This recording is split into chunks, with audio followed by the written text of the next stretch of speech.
Shalom, shalom, soyez tous bénis dans le nom puissant de notre Seigneur Jésus-Christ de Nazareth. C'est la sœur Marcel Vagban. Ce matin, je fais cette vidéo pour la Côte d'Ivoire.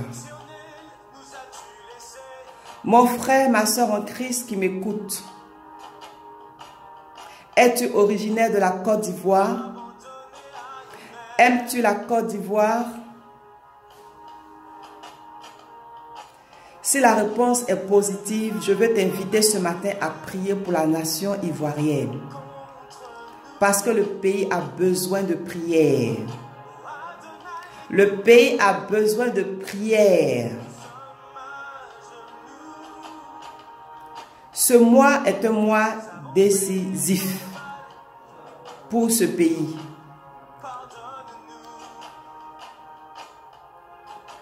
Tu ne dois pas rester chez toi la bouche fermée à suivre chaque jour l'actualité sur ton téléphone, à la télé, sur ton ordinateur pour voir ce qui s'est passé, ce qui se passera. Tu as quelque chose à faire. Tu dois prier. Tu dois adresser une prière, des prières à l'Éternel Dieu pour qu'il puisse secourir la Côte d'Ivoire, protéger la Côte d'Ivoire, sauver la Côte d'Ivoire de tous les plans de l'ennemi. Nous devons prier pour notre nation. Aujourd'hui, samedi 10 octobre, il y a beaucoup d'événements qui sont programmés au pays. Je ne fais pas cette vidéo pour te pousser à aller participer à un événement, à des événements. Non. Je fais cette vidéo pour te pousser à ouvrir la bouche et à adresser une prière, des prières en faveur de la nation ivoirienne. Voici l'objectif de ma vidéo. Je veux te pousser à prier pour le pays. Nous devons prier pour notre pays, pour la Côte d'Ivoire. Dieu nous exhorte à prier pour la nation, pour les rois, pour tous les hommes élevés en dignité dans un pays afin que nous menions une vie paisible et tranquille en toute piété et honnêteté. Qu'as-tu fait pour la Côte d'Ivoire, pour ton pays depuis des mois? As-tu commencé à prier, à jeûner pour la nation ivoirienne? Mon frère, ma soeur en Christ, ne te perds pas dans les discours des politiciens. Actuellement, le pays a besoin de prière. Nous devons prier. Ce matin, mon frère, ma soeur en Christ, ivoirien, résident à l'étranger, ivoirien de la diaspora, tu dois prier pour ton pays. Tu dois prier pour la nation ivoirienne. Ce pays a besoin de prière. Encore une fois, je ne fais pas cette vidéo pour te pousser à aller marcher, pour te pousser à aller, je ne sais quoi. Non, l'objectif de cette prière, c'est te pousser à adresser ne serait-ce qu'une prière ce matin à l'Éternel Dieu. Éternel Dieu, sauve mon pays, la Côte d'Ivoire. Protège mon pays, la Côte d'Ivoire. Nous avons besoin de toi. Nous avons besoin de toi.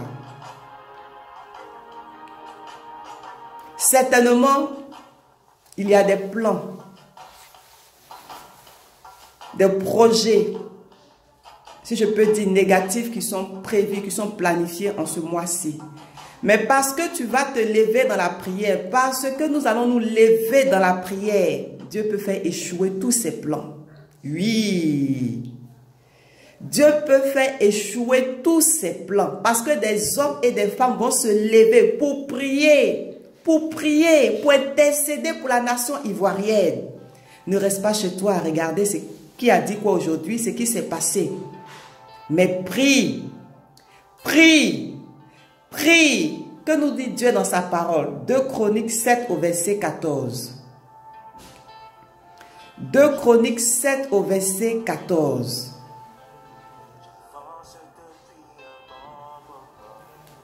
Si mon peuple sur qui est invoqué mon nom s'humilie, prie et cherche ma face, et s'il se détourne de ses mauvaises voies, Je l'exaucerai des cieux, je lui pardonnerai son péché et je guérirai son pays. Je relis le verset. C'est Dieu qui parle. Il dit, si mon peuple, sur qui est invoqué mon nom, s'humilie, prie et cherche ma face, et s'il se détourne de ses mauvaises voies, je l'exaucerai des cieux, je lui pardonnerai son péché et je guérirai son pays. Nous avons besoin que Dieu guérisse la Côte d'Ivoire. Oui.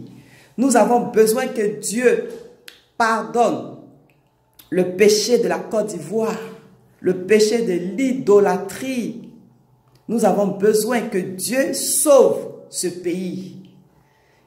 Et comment y arriver? Par la prière. Il dit, si mon peuple s'humilie. Mon frère ce matin, ma soeur ce matin, humilie-toi dans ta maison.